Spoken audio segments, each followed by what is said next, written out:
Okay, you can read your news. Kidding.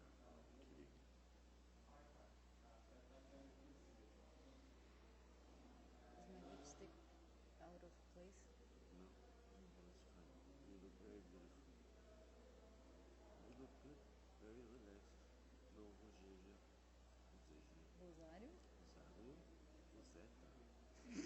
I read it yesterday in the news. Rosetta on the Mars or something. Rosetta on the Mars. Rosetta? Florianópolis? Exactly.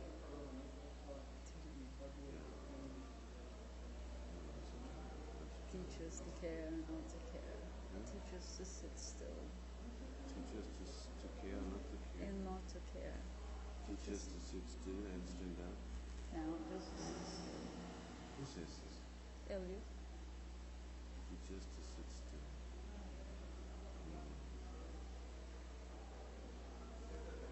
No, to care, not to care.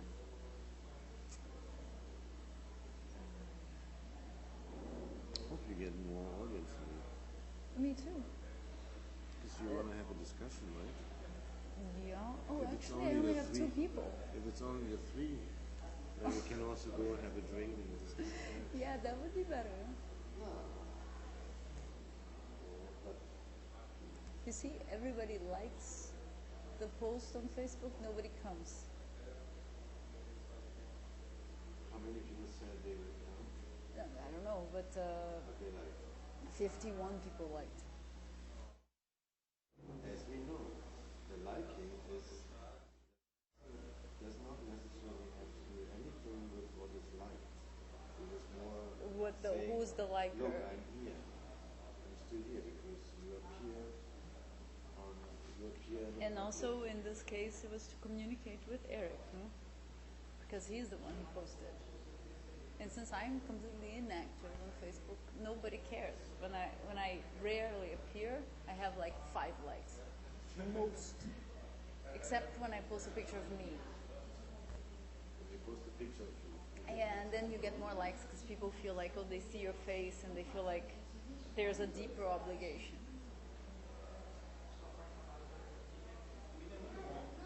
So sometimes you don't,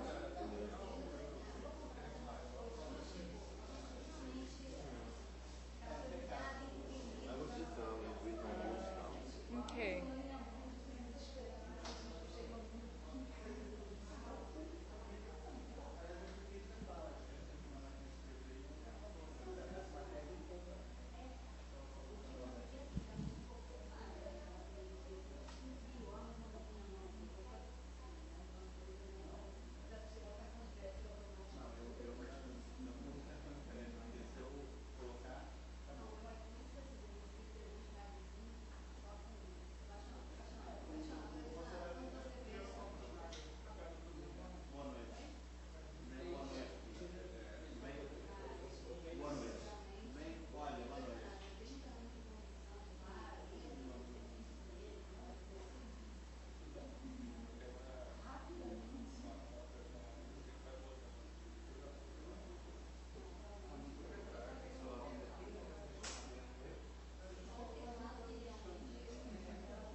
única onde a gente está, onde começou.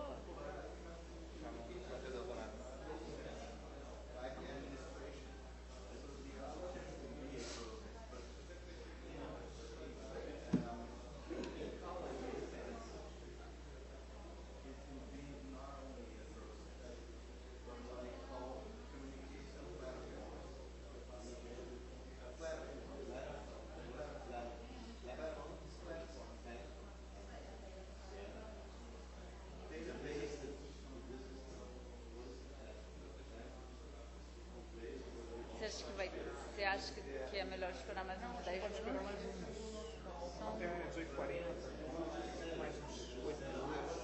Sei quando? Porque tá. Bom, a semana quando o Michael Godard veio falar, tinha 6 pessoas. Sério? Não tô me sentindo tão mal. Mas deve ter mais um pouquinho. Acho que tem mais gente lá.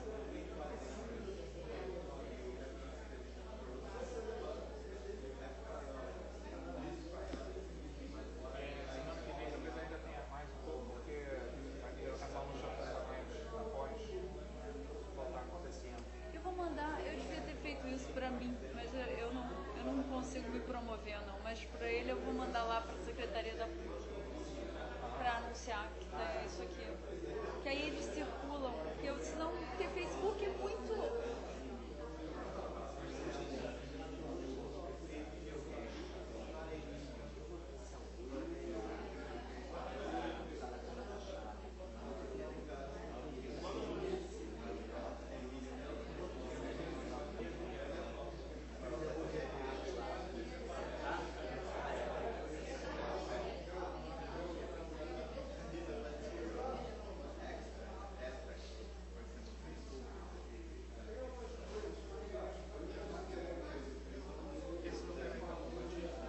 Oi? Não. Ah, depois você vai perguntar. Você devia estar aí na hora do Grumpycast.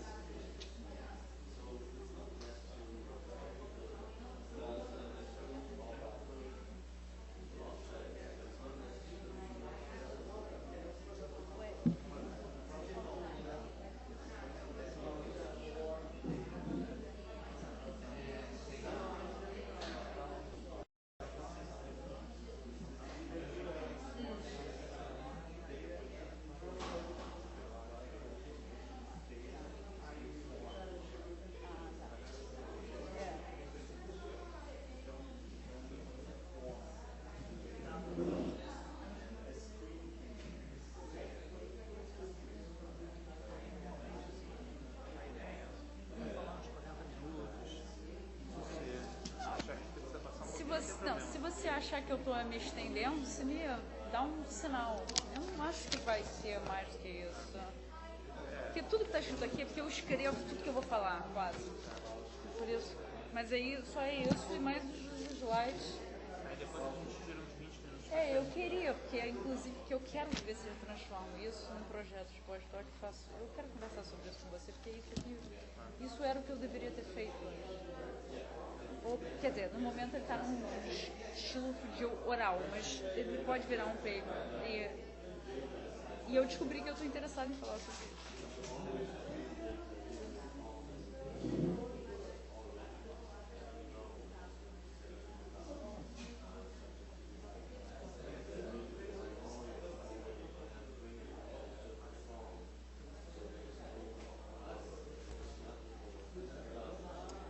Tá, quando chegar na meia hora, eu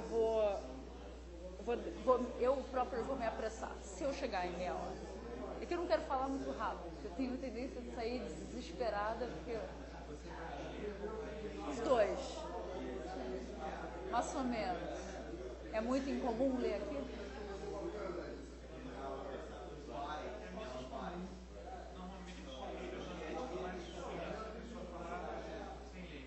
Vou tentar.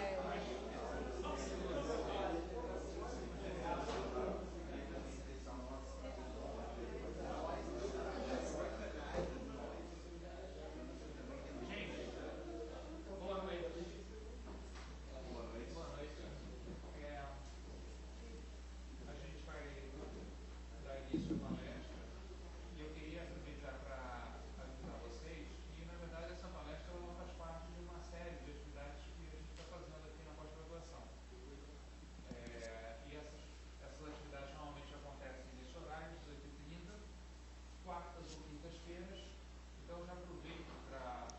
antes de apresentar a professora Luciana Gattari, eu queria também anunciar que na semana que vem, quinta-feira, vai ter a palestra do professor Roberto Simanowski, que está presente aqui hoje, prestigiando a palestra da Luciana.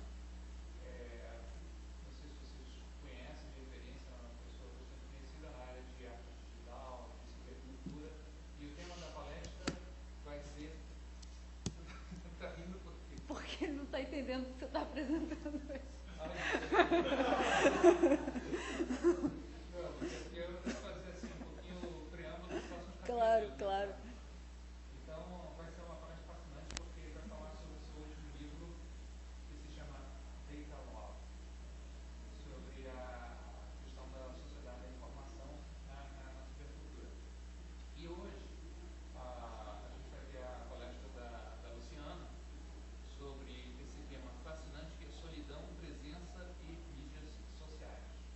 A Luciana, ela estudou cinema na Universidade de Columbia, nos Estados Unidos, fez mestrado e doutorado em letras na PUC. Eu participei da banca de doutorado dela, uma tese brilhante sobre hipertexto, trabalho realmente fascinante, merece ser publicado, né, porque eu posso ter acesso para ler isso.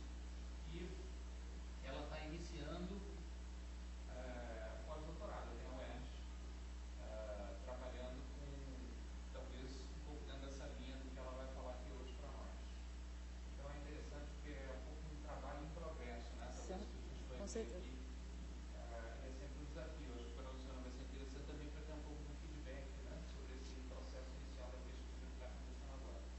E o modelo dessas palestras é uma coisa bem informal, nem precisa ficar tenso não, nem vocês depois na hora de fazer as perguntas. A gente, geralmente a pessoa fala uns 40 minutos, uma hora e tal, e depois a gente tem 20, 30 minutos para questões.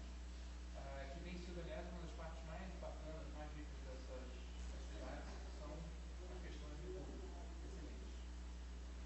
A primeira palestra que a gente teve esse semestre agora foi a do professor Michael Godard, da Universidade de Salford, que falou sobre a arqueologia da mídia. A Luciana está fazendo a segunda palestra, então semana que vem o Roberto vai falar sobre o Data Law. E isso é uma coisa muito especial porque a gente está praticamente inaugurando, né? A questão do auditório, ainda tem assim, umas coisas que tem que terminar e tal, mas está bonito, eu gostei desse branco, eu gosto de branco.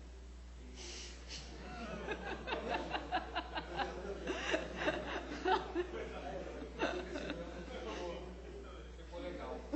Até porque dá para projetar, não precisa nem de tela. Pelo menos enquanto o auditório está novo, né? Por aqui é perfeito para usar o projetor multimídia. Bom, então sem mais delongas, Luciano, muito obrigado por ter aceito o convite. Vamos lá. Você acha melhor fechar a porta aqui ou deixa aberto para o pessoal entrar? É só...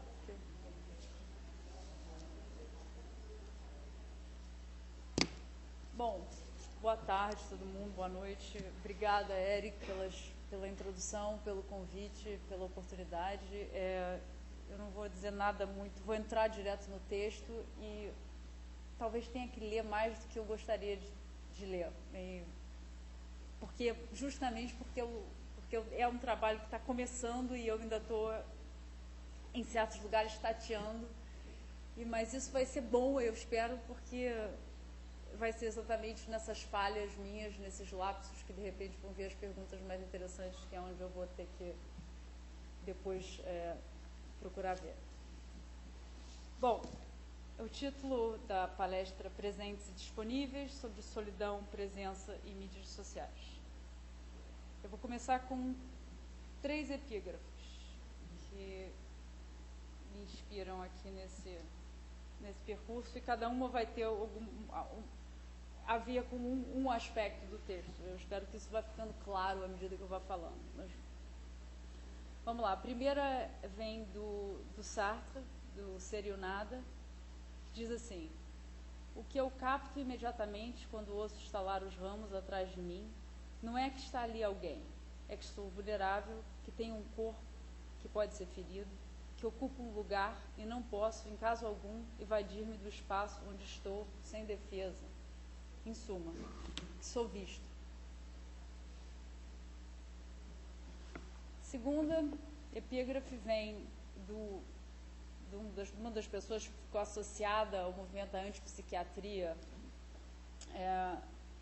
e que escreveu bastante sobre relações interpessoais, que é o Ronald Lang, que diz o seguinte: minha necessidade deixou, pois de ser uma questão de amar e ser amado diretamente. Minha necessidade é que o outro sinta a necessidade de mim.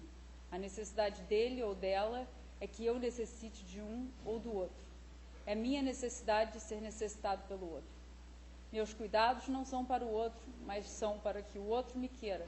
Meu querer é um desejo de ser querido. E da mesma maneira, meu vazio é que o outro não exija que eu o ou a preencha. Última é uma citação que vem de uma obra muito interessante, que vai fazer mais sentido aqui no contexto da palestra, porque eu vou entrar um pouquinho no livro Em 1926, Vivendo no Limite do Tempo, do Gumbrich, que foi de onde eu primeiro li isso no 1926 e resolvi abrir a obra do Pirandello a partir dali. E a história é de um jovem rico, ocioso, que um dia, do nada, a mulher vira para ele e diz: seu nariz, não sei se você já reparou, ele é um pouquinho torto.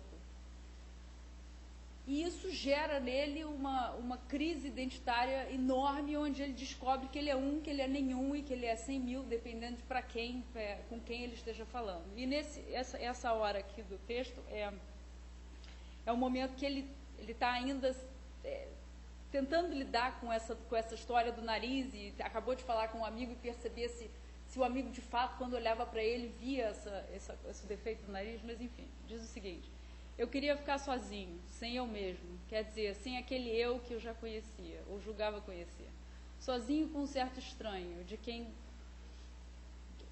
quem, como eu já tinha obscuramente pressentido, seria impossível me livrar, e que era eu mesmo, o estranho inseparável de mim. Bom, dito isso, passar à palestra em si. Muito se escreve e se fala acerca da perda da privacidade na internet. As revelações do Snowden, que estão completando um ano, ou completaram essa semana que passou, o infame estudo dos contágios emocionais no Facebook, que gerou revoltas mil, a própria onipresença do Google como o arquivo mor, né, da história recente da humanidade. Disso se fala bastante, mas eu acho que relativamente pouco se discute a esfera a incapacidade crescente entre nós, usuários, de estar sós, de nos calar, de nos recolher. E é disso que eu pretendo falar hoje e, se possível, fazer uma aproximação com um tema que eu venho trabalhando desde o mestrado, que é o tema da produção de presença no Hans Ulrich Gumbrich, e que está diretamente ligada ao projeto dele de materialidades na comunicação. Como uma provocação, eu vou dizer o seguinte, que não é à toa que o capítulo que encerra o breve e sintético produção de presença, o que o sentido não consegue transmitir, o título desse capítulo é To Be Quiet for a Moment. Tem aí uma relação que eu vou explicitar na medida do possível, mas tem ainda uma outra que eu ainda não consegui totalmente trabalhar e que eu percebo entre a proposta do Gumbrich de presença como um momento de intensidade focada, de estar em sync com as coisas do mundo, e essa solidão da qual eu vou falar hoje, que não é a solidão do loneliness, é a solidão do solitude. Quer dizer, é a solidão dos poetas, é a solidão do recolhimento, do santo, do profeta. É um retirar-se da sociedade. Bom, em um ensaio intitulado Narrating the Past as if it were our own time, Gumbrich intuíra que uma proposta séria para novas historiografias deveria ter como ponto de partida uma investigação que levasse em conta aquilo que nos impulsiona a buscar realidades históricas, isto é, a porquê do nosso fascínio pelo passado. E isso, só para contextualizar, tem a ver com a ideia dele de que não mais se aprende com a história perdeu uma função didática, então, se não posso mais olhar para trás para aprender alguma coisa e prever alguma coisa em relação ao meu futuro, então, para que eu continuo olhando? E ele parte da hipótese de que o desejo de olhar para trás encaixa-se numa categoria de constante antropológica e recorre à interpretação fenomenológica do Husserl, que depois é retomada pelo Alfred Schutz, do conceito de mundos da vida, ou Lebenswelt.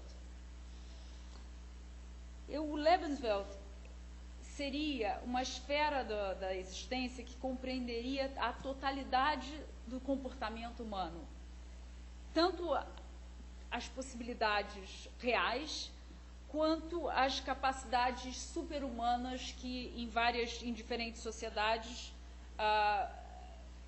foram atribuídas aos deuses. Por exemplo, onipotência, onipresença, todos esses desejos existiriam nesse mundo que fica, vamos usar a palavra profundo com o Gumbrach é complicado, mas fica como se você tivesse essas duas dimensões na existência. E a segunda dimensão, se contraposta a essa, é o que ele chama de mundos cotidianos, que é o que, no final das contas, acontece. A redução prática desse leque enorme de possibilidades e potencialidades e imaginações. Então, a parte que interessa aqui é que, dentro desse quadro, certas invenções concretas que existem no mundo da vida, no mundo cotidiano, atenderiam a desejos pré-conscientes que são paradoxalmente excluídos dos leques das possibilidades, que são pressupostos ou implícitos dentro dos mundos da vida. Para ilustrar, telefones, por exemplo, seriam em última análise, uma resposta ao nosso desejo por onipresença. A vasta memória dos computadores, um anseio por onisciência. E aí, pegando carona nesse raciocínio, acho que fica fácil arguir que câmeras, por exemplo, atenderiam a um desejo óbvio por visibilidade e reconhecimento. Já as redes, como bem apontaram Galloway e Thacker, entre muitos outros, essas, a gente sabe, se tornaram o cerne estruturante das trocas sociais, o cerne estruturante das trocas sociais. E agora, a minha pergunta fica aqui, que responderiam essas invenções? Talvez há um anseio por conectividade, sociabilidade, conquista de distâncias, integração, congruência, partilha. Agora, os dispositivos a que chamamos especificamente de redes sociais, e aqui eu estou usando a palavra dispositivo de propósito e pegando carona nas reflexões do Siegfried Zielinski, que usa o termo que vem do Foucault, porque esse termo traz à tona a relação entre o discurso, as mídias e os corpos. Então, a que atenderiam esses dispositivos? Uma possibilidade são relações interpessoais destituídas de qualquer fricção.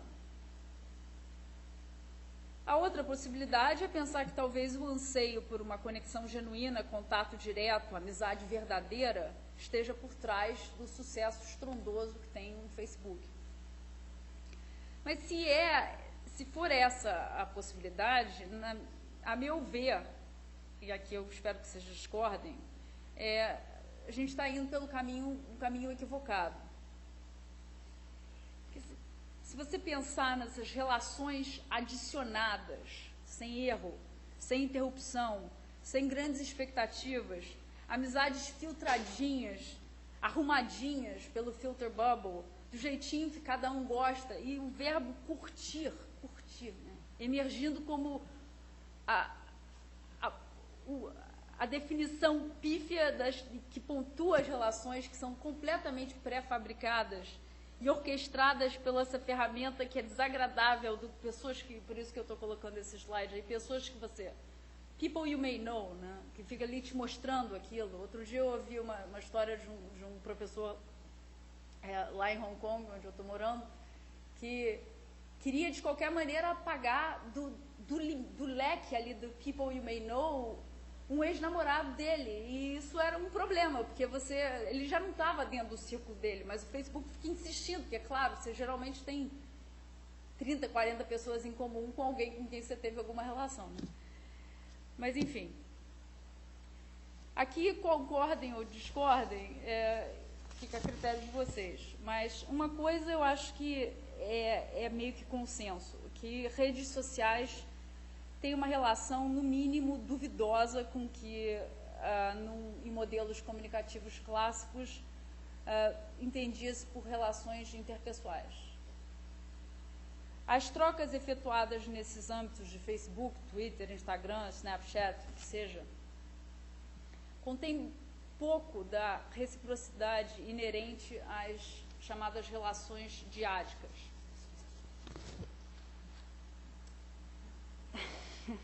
Isso é para o Eric. São redes sociais, então, são prioritariamente plataformas onde sucessões de updates, né, atualizações pré-programadas ocorrem.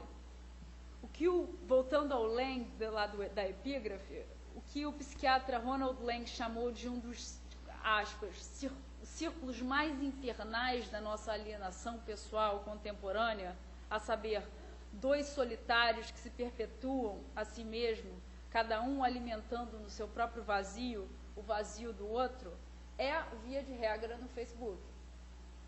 E quando não se trata disso, afinal, quem precisa de afetos, quando se pode ter curtidas ou SDVs, que eu aprendi há 2 dias atrás, que significa siga de volta, porque eu passei a seguir o Neymar no Instagram e eu vi que ele recebe bastante desses SDVs. Bom, quando você tem isso, aí o blá blá blá incessante, os memes do Grumpy Cat surgem para aplacar qualquer tempinho vazio, qualquer horinha de descuido que pudesse remeter a uma reflexão mais profunda. Eis aí o que eu estou querendo chamar de retórica do falei por falar, postei por postar, LOL ou My God, me adiciona aí. Falando um pouquinho mais sério, a distorção maior, segundo, de novo, Zelinsky, está no local da troca social. Aí ele tem essa seguinte citação aqui: The hardware devices are increasingly designed and configured as casings for using the so-called social networks, which are developing into the contemporary marketplaces. Então, o encontro, supostamente um encontro entre entes, não se dá mais no café parisiense, onde a Simone de Beauvoir costumava se encontrar com Sartre. E, na verdade, não é nem encontro. Eu acho que o que há são esbarrões. Não é à toa que o Facebook tinha o botão poke, que eles descontinuaram, né? Que eu acho que em português era o quê? Cutucar a pessoa, outra pessoa. Isso se dá em lugar do encontro como a gente costumava entender o encontro, né? Agora, o ponto do Zelinsky aqui é que esse encontro acontece, e isso é um assunto grave, no qual eu não vou entrar, mas que é claro que é um dos pontos principais aqui, é que o encontro está acontecendo dentro de um shopping, o shopping virtual que é o Facebook, ou mais especificamente não no shopping, já que eu falei de café, está acontecendo na praça de alimentação, uma praça de alimentação ruidosa, impessoal, corporativa e imaginada por um nerd que decidiu inventar o que é a amizade e eu estou me incluindo absolutamente, estou no Facebook desde quase que ele começou. Mas É importante notar, lembrando aqui novamente do Zelensky, que aqueles que passam, isso é a parte que eu grifei aqui, aqueles que passam o seu tempo nas redes sociais não formam uma sociedade no sentido tradicional da construção de uma comunidade. Aí aqui eu vou passar para entrar um pouquinho no assunto da solidão. Até bem pouco tempo era fácil sentir-se solitário. Hoje é absolutamente impossível ficar só. Isso escreve o William Deresiewicz, cujo ensaio, o The End of Solitude, é o ensaio no qual eu estou me baseando bastante aqui hoje. Estamos inundados por uma corrente incessante de informações, updates. O nunca desliga, né, o slogan da Globo News, passa a ser o nosso modus operandi. Mas a força motriz dessa inquietude generalizada talvez seja isso a gente tem que parar para pensar, se não é um narcisismo, um exibicionismo absurdo. O Deresiewicz escreve que tornar-se uma mini-celebridade, eu passei aqui eu vou ler essa parte para vocês e depois voltar ali para aquele outro slide que era, porque ele tem a ver com a constant stream of mediated contact, virtual, notional, or simulated, keeps us wired in the electronic hive. Though contact, e esse é o ponto, or at least two-way contact, seems increasingly beside the point. The goal now, it seems, is simply to become known. E aí vai. Então, se tornar a tal da mini-celebridade, né? Ver confirmada, isso estou dizendo eu, a tal da crença inconfessável que eu acho que está presente em cada um de nós, de que que cada um ocupa o centro do universo, né? Fazer de cada não frase um hashtag, de cada lanchinho uma ocasião para food porn. E aí foi por isso que eu coloquei esse site, que é um site interessante, que são pictures of Asians taking pictures of food. Eles são absolutamente... E tem agora um outro site, Pictures of Asians... Não, aquela coisa da meta-perspectiva. Pictures of Asians... exatamente. Vai e fica aí. E você entra nesse site, você vai ver, tem um post diário, é engraçadíssimo. Bom, brincadeiras à parte, a consequência desse desejo de ser e estar visível, como se isso, e apenas isso, pudesse confirmar a própria existência, representaria para o Deresiewicz exatamente o fim da solidão. E aqui, novamente, é importante grifar que a solidão que ele está falando aqui, que se perde, e eu procurei isso, vocês me corrijam se eu estiver errada. Eu não sei se solitude é uma palavra que existe em português. Eu já vi que tem alguns dicionários online que permitem isso, eu nunca ouvi. Mas eles botam a referência de uma poética, mas você, normalmente, em português, você usa solidão. Né? Essa solidão, e solidão vale para tudo. Solidão tanto do poeta que se exila na natureza, quanto a solidão de ninguém me ama, ninguém me quer. Mas no caso dele... E em inglês existe a distinção clara, né? Loneliness não é solitude, solitude é outra coisa, é o que, na opinião dele, está se perdendo. E aí começa um raciocínio que é bastante interessante, é breve nesse ensaio, eu recomendo esse ensaio, está online, onde ele traça a genealogia da solidão no âmbito literário. E eu vou seguir um pouquinho nos passos dele, porque eu realmente achei que isso é bastante contundente. A solidão, a solitude, está originalmente ligada ao silêncio, né? Ao afastamento, à introspecção, que são geralmente associados às experiências religiosas. O profeta, o santo, removem-se do mundo e exilam-se, geralmente no deserto, com o intuito único de ouvir a Deus, e depois, imbuídos dessa verdade adquirida, tornam a sociedade para divulgar as boas novas. Para o Deresiewicz, isso era um mecanismo de autoajuste social mesmo, de autocorreção. É claro, porque é impossível ouvir a Deus quando se está imerso nos ruídos do mundo. É preciso recolher-se para religar-se, para fazer o religare, que é a religião. Nesse sentido, solitude, vou chamar de solitude em português, mas a solitude, solidão, solitude, é saúde, é condição afirmativa. Durante a Reforma, a solidão religiosa é secularizada e o baixo modernismo traz exemplos de grandes solitários nas figuras de Montaigne, Hamlet e Quixote. Mas é no romantismo que a solidão atinge o ápice, o ápice onde ela é acoplada à praxis poética.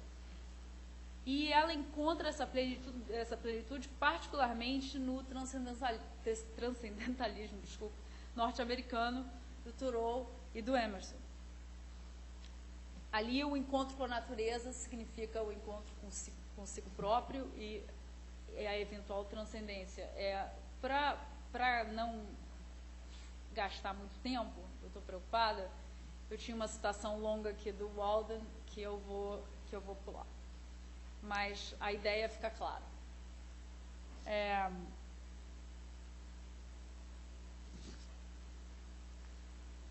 Vamos passar do Walden para o modernismo. Acho que a única coisa que eu gostaria de ler daqui é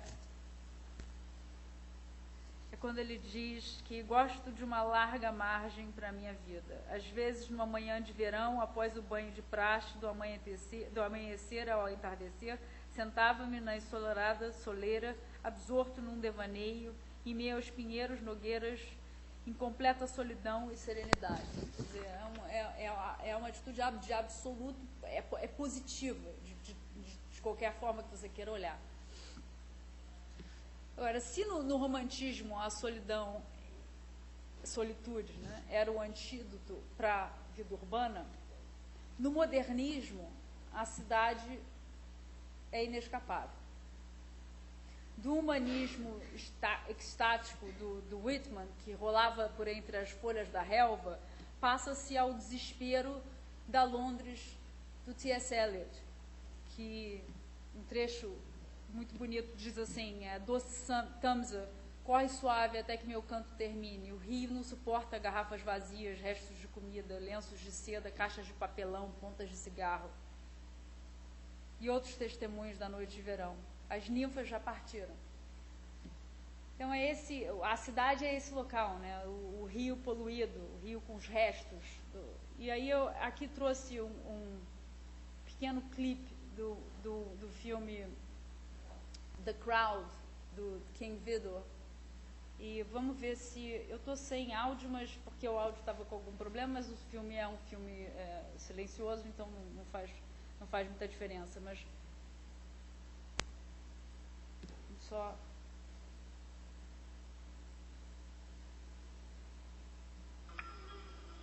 tem esse áudio.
Bom, a multidão modernista oprime e o que apavora de fato é o anonimato.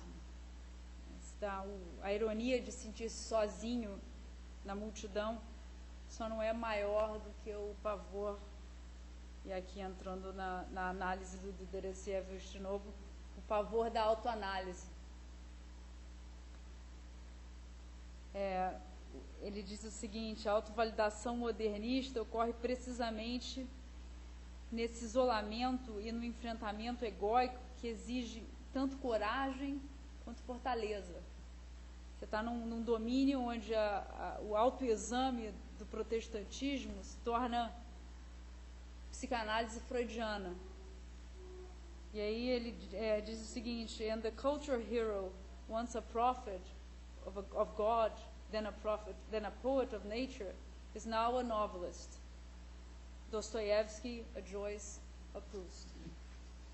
Então, essa é a nova, a solidão, solitude do modernismo ganha esses ares, mas persiste.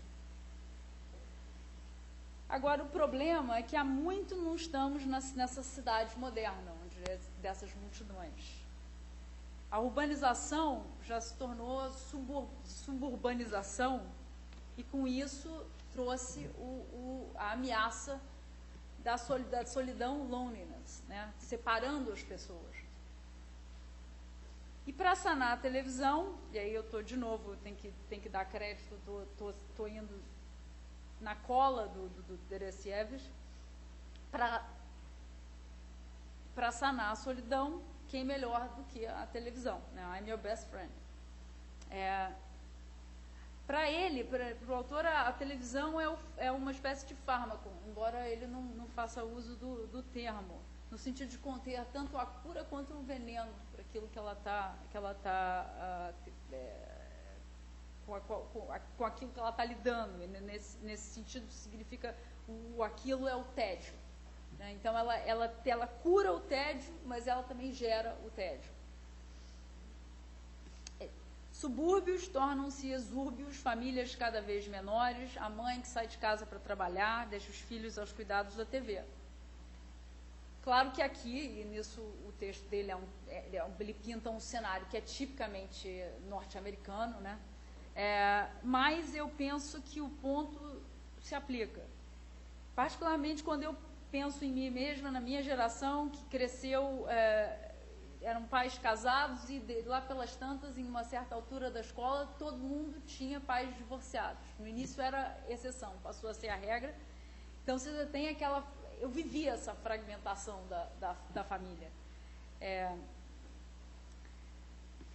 Agora, o interessante do ponto dele, do Deresiewicz, é que o tédio, então, como eu disse, não é a consequência óbvia do ócio, mas sim a condição negativa desse estado.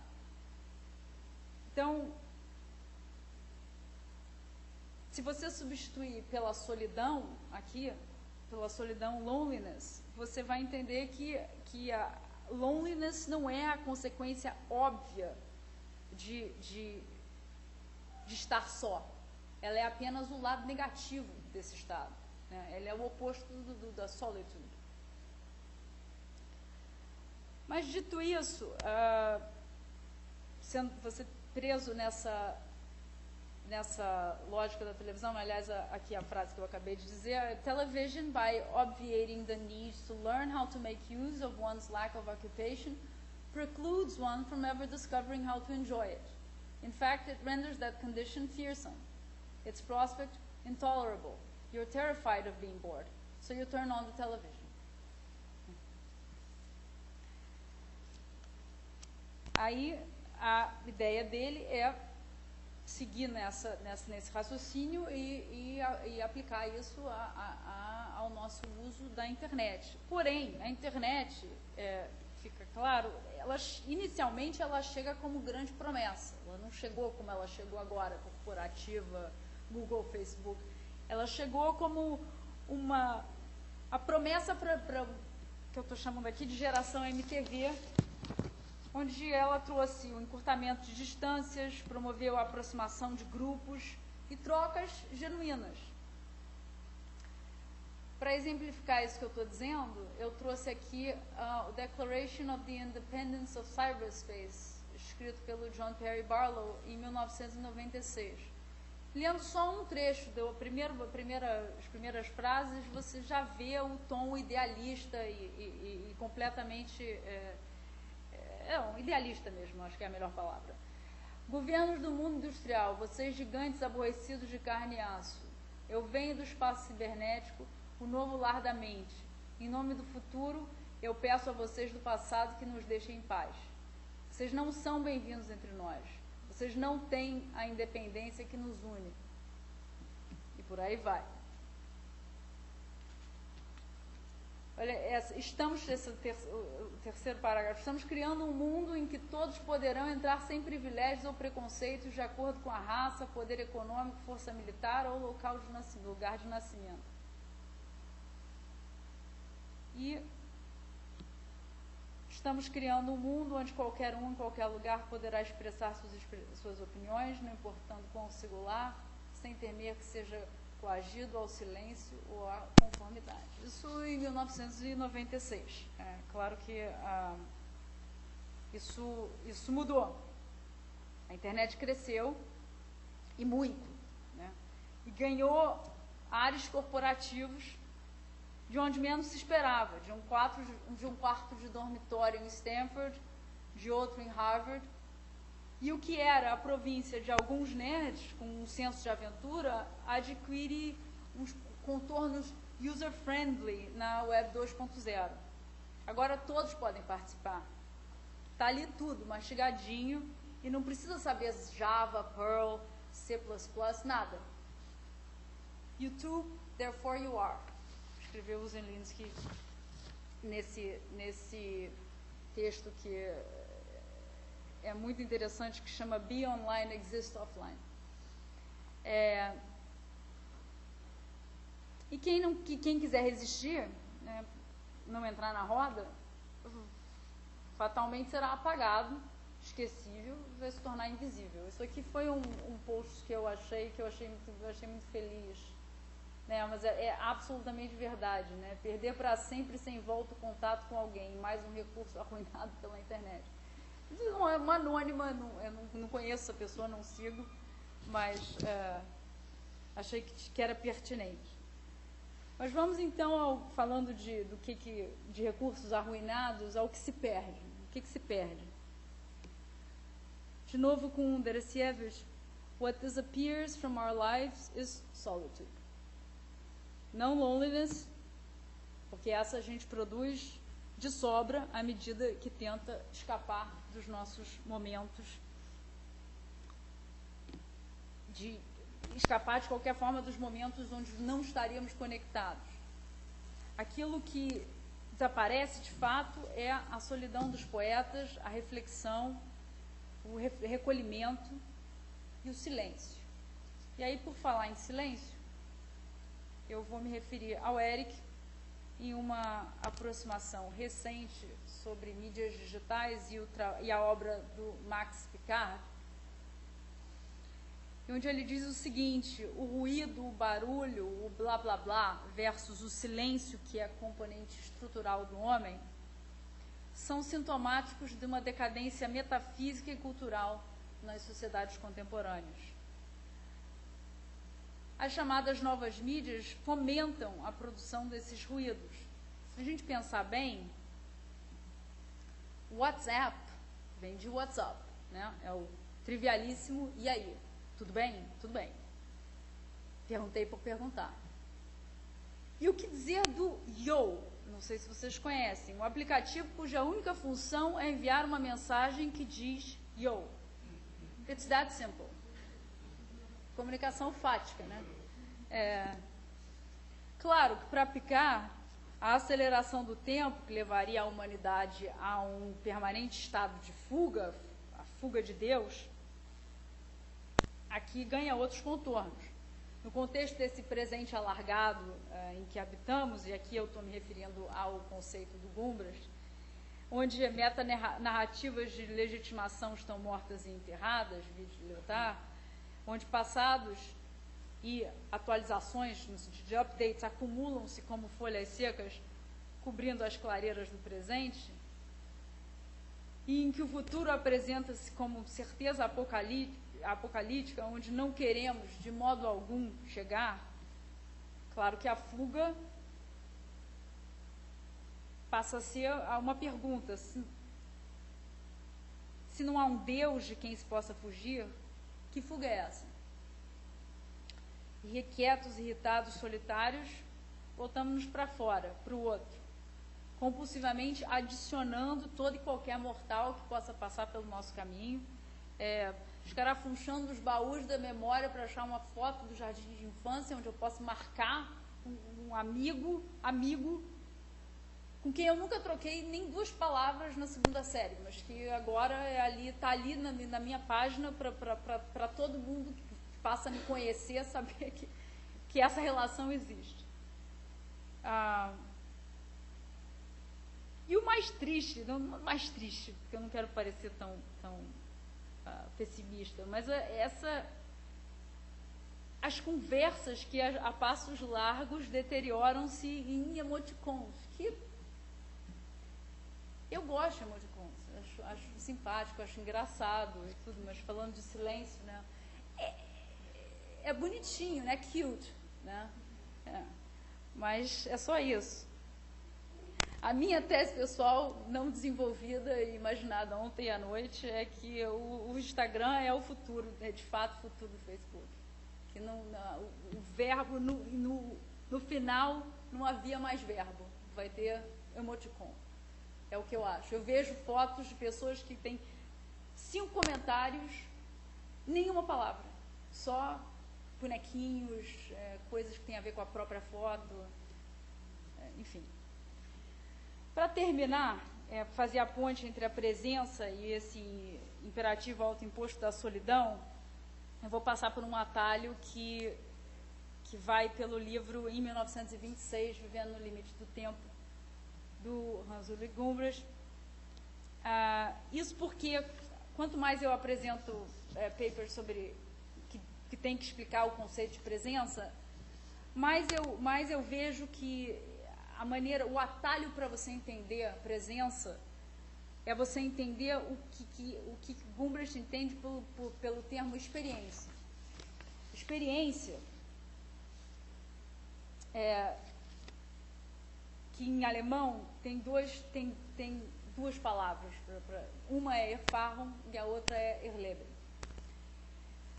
Para o Gumbrich, o engajamento humano com o seu entorno oscila entre dois polos essenciais. De um lado, você tem a percepção, que é a apreensão não mediada do mundo, né, através do sentido. Ouvir barulho, sentir gosto, qualquer coisa assim. De outro lado, você tem a experiência, o Erfahrung, que vai englobar tanto o ato quanto o resultado da interpretação do mundo que é filtrado através do teu conhecimento prévio. Entre essas duas esferas, da experiência interpretada e da percepção imediata, situa-se o que se traduz em português como experiência vivida, e que em alemão é o Erleben. Que é esse lugar entre a percepção e a experiência é o local do engajamento com a presença. É o aqui e agora da cultura da presença. Agora, a melhor maneira, falando do 1926, um dos verbetes que compõe o livro, que é extremamente feliz, é um que fala sobre repórteres. Por que repórter? Porque o repórter aparece na década de 20, e especificamente ali no ano de 1926, como de uma maneira muito atípica de se referir a ele, esse termo der Erleber, o experienciador. Para o Gumbrich, isso já demonstra uma mudança, vamos dizer, numa esfera de história das mentalidades. Mas o que é interessante aqui é você olhar que ele escreve o seguinte: para suportar a imediatez de múltiplas impressões, e como sugere a etimologia da palavra repórter, carregar essas impressões para o público leitor, Os repórteres precisam de força, energia e coragem. Para eles, o contato superficial com os fenômenos não representa a falta de profundidade, mas uma vantagem cognitiva. Uma precondição para tirar a semente de sua casca é a consciência de que as coisas e as instituições são superficiais. Vou pular um pouquinho e dizer na última frase: só a velocidade pode evitar que o repórter seja capturado pela profundidade da interpretação e da experiência. Então, é lógico, a gente já entendeu que o repórter se situa exatamente nesse lugar entre a subjetividade e, quer dizer, uma extrema subjetividade, porque o contato, ele está próximo do fato, ele não tem contato do corpo com o acontecimento, e uma sobriedade objetiva que vem justamente dessa aceleração a que ele se submete, porque é a única maneira que ele tem de... Porque se você para, você vai interpretar. Se você não para, se você continua, você atinge esse meio, que é um entrelugar da presença, que é o lugar do Erleben, né? E o interessante, eu acho, que para fazer a conexão para de volta para cá e terminar aqui, para a gente começar uma discussão, é que quando o Gumbras fala de um modelo de presença como outro do sentido e renuncia a preceitos da hermenêutica clássica, ele faz isso não no estilo da Susan Sontag, que queria abandonar a interpretação para sempre. Em outros contextos, é claro que a discussão é mais complexa, mas o ponto é, ele faz isso porque ele acredita que os efeitos de presença coexistem com os efeitos de sentido em qualquer experiência cultural, estética. E a hora de parar para pensar é que se a gente consegue enxergar, eu consigo enxergar uma certa relação entre esse estilo da reportagem, que é não refletida, com o nosso engajamento em redes sociais, de maneira como você experimenta a sua própria vida e relata a vida para o outro, então seria justo dizer que hoje somos todos experienciadores e pensar também, que especialmente num contexto de teoria de mídia, que é o âmbito aqui, que o momento da captura, que eu queria chamar de mediação, mas acho que ficaria dúbio, o momento da captura é também o momento da percepção e coincide com o momento da publicação. Então, quando eu aponto o meu smartphone para o meu prato na hora do almoço e subo a foto para o Instagram, eu estou condensando todos esses momentos, né? E esse encurtamento da distância entre a objetivação e a publicação, que, aliás, o Zelinski escreve a respeito disso, desse instante infinitesimal do updating, é, de fato, o âmbito da presença pura. E quando, depois de postar a foto do meu prato, eu ganho 3 ou 4 coraçõezinhos, eu sinto-me talvez menos só naquele restaurante em que minha única companhia era o telefone, ou seja, a gente volta para o ponto do Deresiewicz. Isso é bom e ruim, isso aqui é a hora que eu acho que dá para bater um papo. Reportar sem refletir, reportar com medo de estar só, esquecer da tal da solitude que é salutar, update to death, né? Agora, paradoxalmente, e como eu disse no começo, eu vejo ainda uma relação entre presença e uma presença que talvez eu esteja atribuindo a capacidade de reflexão dentro do conceito. Talvez eu esteja lendo um Gumbras que já não é o próprio Gumbras, mas sim o que eu quero ler ali. Mas ele fala de um local de focused intensity e onde você está livre dessa obrigação permanente de se mover e de mudar. E eu vejo uma conexão aqui com a solitude dos poetas. Vou deixar esse fim aberto e vou terminar só com uma citação. Isso aqui era uma interrupção, é o dia da semana passada, que todo mundo sabe, o dia que o Facebook parou, né? E eu vou terminar com uma citação que é do Antônio de Alcântara Machado, de 1926, que é incrível, porque parece que é sobre... Eu estava tentando fechar as coisas e descobri que estava ali na minha frente. Ele diz assim, ele falando do provincianismo brasileiro, perdão. Nós ainda sofremos com um ambiente social muito estreito e ultrapassado, no qual todos se conhecem e todos se temem. É um mundo provinciano que confunde verdade com atrevimento e falta de tato com honestidade. Não é permitido ter segredos na esfera individual. A comunidade inteira vê cada movimento e entreouve cada palavra. Parece descrição do Facebook, assim, um pouquinho isso. E é isso, termino aqui. Obrigada.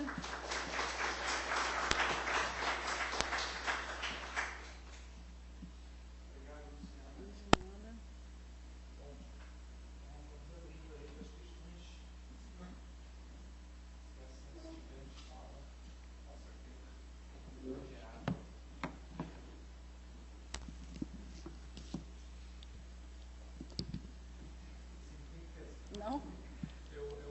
Ninguém? Like? No like? Sobre bombas, né? A questão da presença.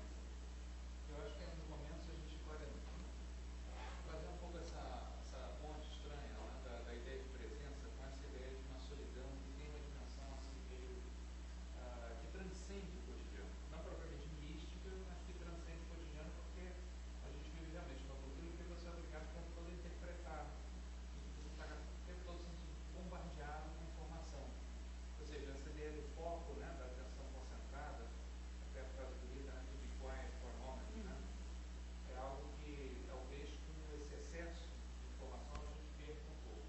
Claro que outras coisas vêm em troca disso, e a gente às vezes até tem consciência, né, de como faz essa troca.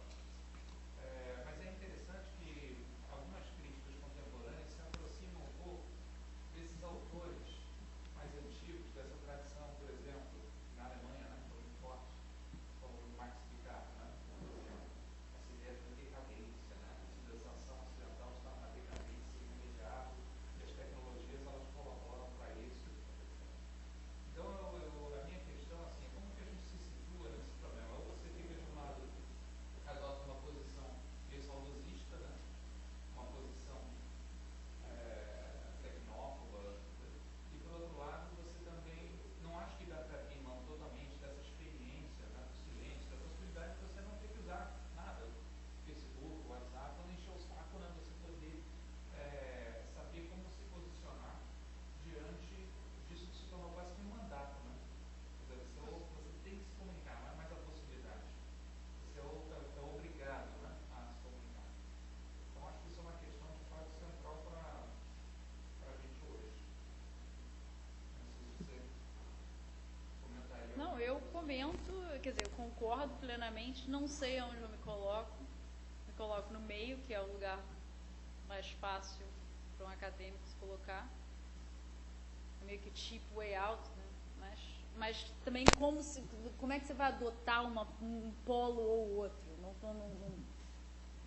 Não tem como. Agora, uma das coisas que eu penso é que, da mesma maneira que o que inspirou o Gumbrecht a escrever o Produção de Presença lá para trás, em projetos de materialidade da comunicação, você pensar num cartesianismo absoluto, num império da hermenêutica, onde você não tem o espaço para o corpo, para outra forma de engajamento que não seja a interpretação, e a gente ir, de repente, cair num polo oposto, inadvertidamente, porque pela velocidade das coisas, se colocar num paradigma onde as pessoas vão perder a capacidade mesmo. E isso não acho que seja assim, uma ideia de is Google making us stupid?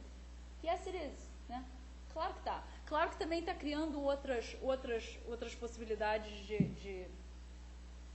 de inteligência, é um outro tipo de ser humano, um ser humano que outro dia eu li um texto que um sujeito falava do just-in-time subject, quer dizer, o cara que consegue just-in-time acessar a memória que é pertinente para aquilo que ele quer falar, que aliás é um dos preceitos que o Lyotard coloca na condição pós-moderna.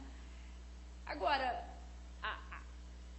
você cair cegamente nisso, eu não sei que consequência. Acho que só o tempo vai dizer o que essa geração que cresceu, em vez de com um mordedor mordendo o telefone celular, vai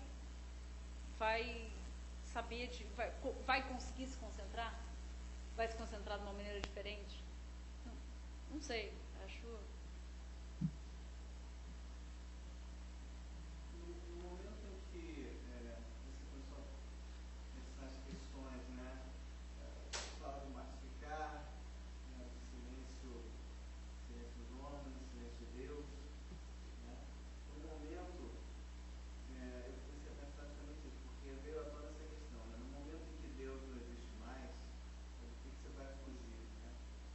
E ouvindo a tua fala, eu pensei em uma coisa que me parece ser atualmente tão quanto poderosa, né, e aterrorizante, né, quanto esse Deus que das coisas, que é o anonimato, né? A questão da fuga do anonimato.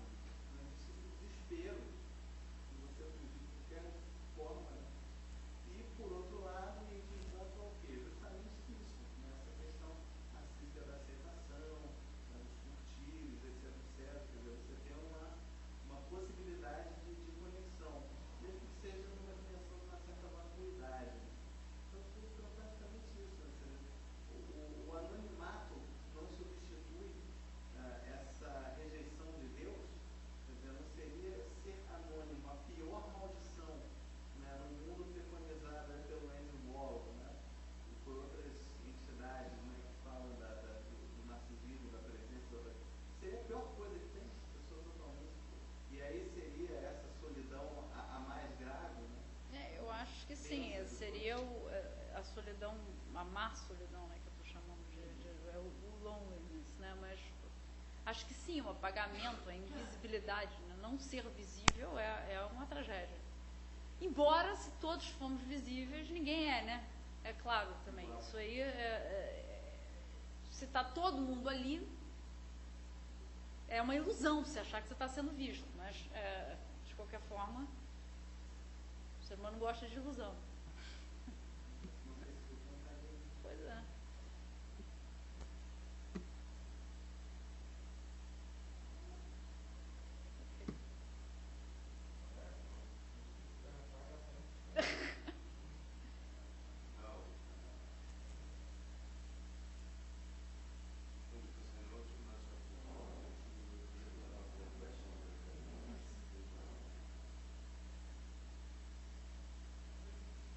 Uma outra coisa que eu estava pensando também na sua fala, quando você cita o autor, que eu não conheço esse livro. Não é um livro, é um texto. É um texto? Teresievich. Teresievich. Porque ele faz essa distinção entre loneliness e solitude, né? Ele presume que... ele faz, né, num certo sentido, vira... não é um texto muito aprofundado, é um texto que apareceu no Chronicle of Higher Education. Tá. Porque eu estou pensando assim, em português, por exemplo, não existe, né? Ou pelo menos não existe um vocábulo, né? Para solitude. Mais ou menos equivalente, a gente fala só na solidão, né? Tem a solidão. No alemão você tem Einsamkeit, não tem nada de outro, Einsamkeit. Porque é difícil você estabelecer isso quando também não está expresso vocabularmente, né? Você pode traduzir a ideia. Mas a gente entende... Será que...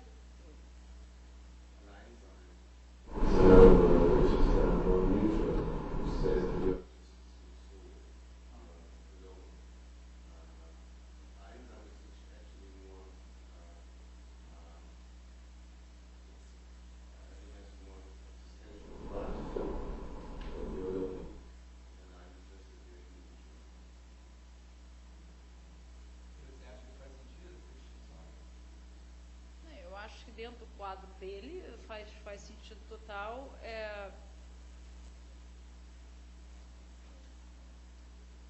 Eu não sei até que ponto esse argumento, que é o mesmo argumento que ele usa para a televisão, que a televisão gera o tédio, que ela pretende curar, a gente pode, de fato, usar a respeito vamos falar especificamente das redes sociais. Se você se a ilusão de presença de todas essas pessoas que estão prontas para a mão, né, no sentido heideggeriano aqui, no Facebook você tem, inclusive, porque você tem aquele leque enorme de relações de toda a tua vida, pessoas, e de repente, eu acho que aquele momento onde eles criaram o Messenger ali dentro, eu senti um certo... Porque é interessante essa ideia de que você pode entrar em contato com o passado, com o menino que sentava do seu lado na primeira série, e que você não lembra. É um negócio estranho esse ter a mão toda a tua vida, de repente, mapeada por todas as pessoas que você conhece. Faz a gente mais solitário? Menos? Não sei. Não sei, acho que... me interessa, eu imaginei no início, quando eu estava... eu imaginei que quando eu saísse de literatura digital, que foi o meu doutorado, e que eu ia escolher um tema que eu queria falar, que era saudade. Mas agora eu acho que não é mais saudade que eu estou interessada em falar. Eu acho, mas com relação à mídia, porque a saudade já entraria em outros problemas, mas a solidão, acho que é um tema absolutamente vivo. E o silêncio também vai acoplado a ela, ou pelo menos na vertente positiva dela, é algo que precisa ser lembrado, isso eu acho.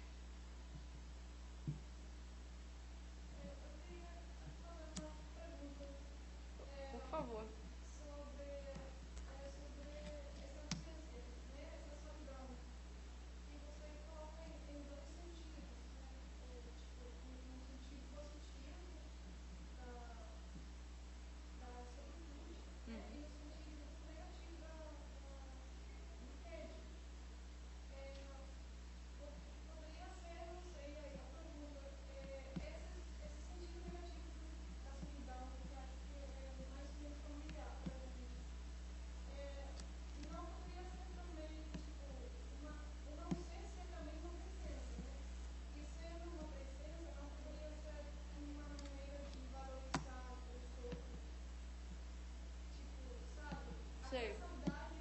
Sei. Não, acho que toda ausência é presença. Inclusive, dentro desse paradigma da presença aqui, a gente lida exatamente com ausências. Você lida com um tópico engraçado que em vez de você falar de aproximação, você fala de desdistanciamento. Assim, é o que você consegue. Eu acho que sim. Mas tem que fazer uma diferença aí entre esse lado que é positivo, sim, de dar valor ao outro, e o outro que é o que acaba acontecendo se você entra demais nessa roda, porque é o mecanismo da conversa que você sempre quer prosseguir, que é começar a não pensar, quer dizer, esses valores se perderem no meio do blá blá blá, no meio de você só continuar curtindo, botando um emoticon, não sei o quê, mas tendo dito isso, eu vou permanecer fazendo isso. Então eu não sei, é uma hipocrisia gigante eu falar isso, porque eu não vou me desconectar, eu não vou parar eu me comunico com as pessoas e muitas vezes eu percebo que a beleza do emoticon quando você não está com vontade de dizer. E aquele bonequinho diz exatamente aquilo que você estava, sabe? Tem exatamente aquele sorriso irônico que você queria. Tem utilidade. Memes também. Você repertório de memes que a gente pode usar para exprimir, às vezes não é nada que uma frase com uma imagem. Né? Isso eu acho interessante. Por isso que eu gosto de ficar pequeno. Eu gosto dele. Você gostou dele de Lego? Tá bonitinho. E não sei, tem você falou um pouco sobre literatura, né, na palestra. E não sei se o Guimarães Rosa ali brincava com essa ideia de solidão. A palavra solidão, para ele usava com duplo sentido. O sentido tradicional de solidão, mas também no aumentativo. Solidão como uma coisa muito sólida. Não sabia. Eu não sei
discordar de você que a sua pergunta não é simples, eu acho.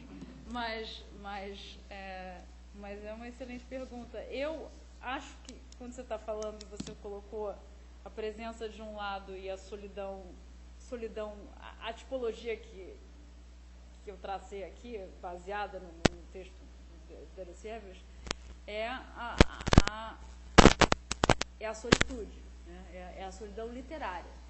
Esse é o contato é como aquilo era tratado desde um período pré-medieval até você começa com as experiências religiosas e você chega no modernismo. O curioso é que, e é isso que está dificultando a minha fechar isso na minha cabeça, é que para mim fica difícil colocar isso de um lado e presença do outro, porque eu vejo de uma maneira, entendendo presença de uma maneira superficial, daria para fazer, mas quando você lê de fato estudar o que o Gumbras pensa como produção de presença, e você começa talvez a enxergar mais, como eu disse antes, mais ali do que talvez exista. Agora, seja como for, uma coisa é clara, existe na presença esse momento desse recolhimento. O que não existe é um momento de reflexão. E é por isso que é difícil também você lidar com uma teoria como a dele, porque você está sempre num terreno extremamente movediço, escorregadio, onde as coisas querem se fechar, mas não necessariamente, porque justamente você está no fora do hermenêutico, né? Mas eu não sei como é que seria um momento de intensidade focada que não fosse também um momento reflexivo. Por outro lado, eu vejo como associar a estética da presença ao blá blá blá, ao barulho, ao falar por falar. Mais ou menos deu para entender o que eu... Assim, para mim, eu não estou ainda certa de como conciliar essas duas coisas.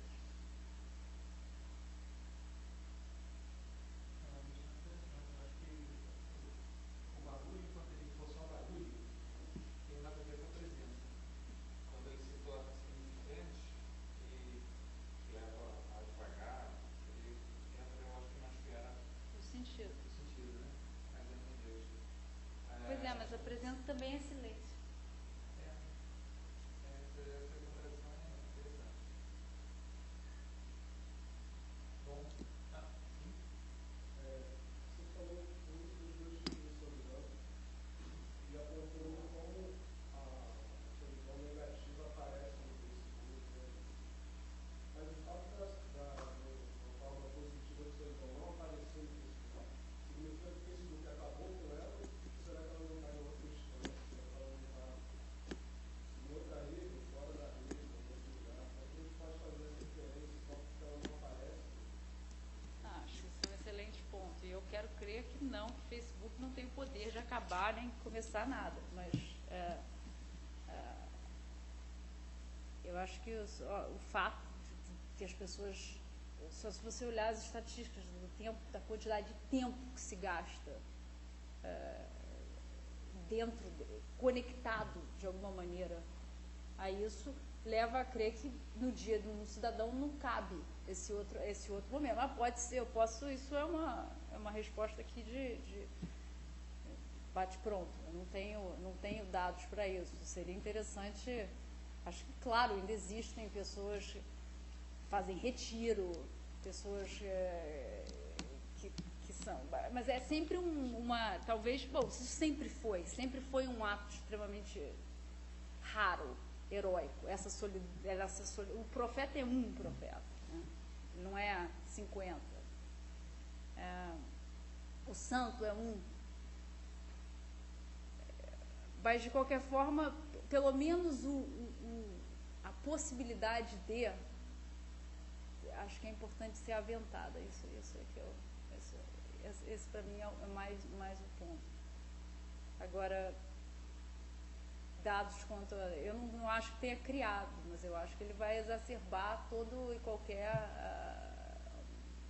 mau hábito que a gente possa... Não só os maus hábitos, mas ele vai... Você continua ali naquele... É meio que a lógica da cibernética. Você está ali num feedback loop, né? Você não sai dali. Se você tem a impressão de que se você sair dali, você vai deixar de existir. Vai ter uma festa que está acontecendo com todos os seus amigos e todas as pessoas que você já viu na vida, estão todas ali e você não pertence. Né? Aqui tem alguém que não tenha Facebook? Herói. Esse é o profeta.